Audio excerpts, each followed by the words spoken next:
رسول اللہ صلی اللہ علیہ وسلم کعبہ کے پاس کھڑے نماز پڑھ رہے تھے۔ قریش اپنی مجلس میں قریب ہی بیٹھے ہوئے تھے۔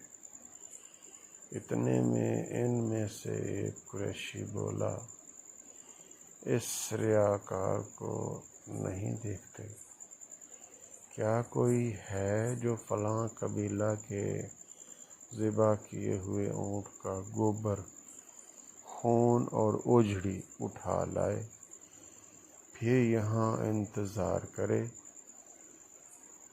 جب یہ حضور صلی اللہ علیہ وآلہ وسلم سجدے میں جائیں تو گردن پر رکھ دے؟ چنانچہ اس کام کو انجام دینے کے لیے ان میں سے سب سے زیادہ بدبخت شخص اٹھا، اور جب آپ صلی اللہ علیہ وآلہ وسلم سجدہ میں گئے تو اس نے آپ صلی اللہ علیہ وآلہ وسلم کی گردن مبارک پر یہ غلاظتیں ڈال دی۔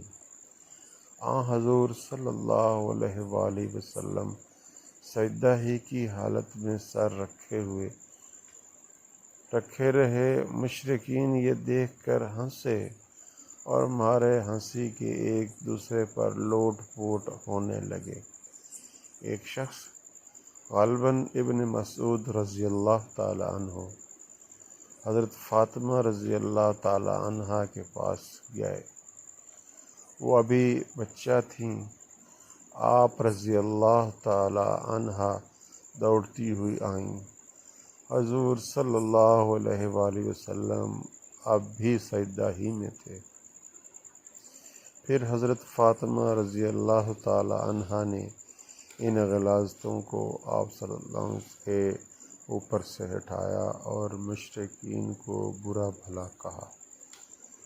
حضور صلی اللہ علیہ وآلہ وسلم نے نماز پوری کر کے فرمایا، یا اللہ قریش پر عذاب نازل کر، یا اللہ قریش پر عذاب نازل کر، یا اللہ قریش پر عذاب نازل کر۔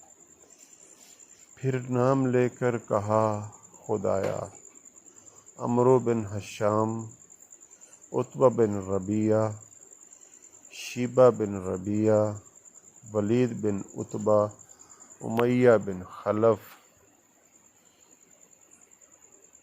عقبہ بن ابی معیط اور عمارہ ابن ولید کو ہلاک کر۔ عبداللہ بن مسعود رضی اللہ تعالی عنہ نے کہا، خدا کی قسم، میں نے ان سب کو بدر کی لڑائی میں مقتول پایا۔ پھر انہیں گھسیٹ کر بدر کے کنویں میں پھینک دیا گیا۔ اس کے بعد رسول اللہ صلی اللہ علیہ وسلم نے فرمایا کہ کنویں والے خدا کی رحمت سے دور کر دیے گئے۔ صحیح البخاری حدیث نمبر 520۔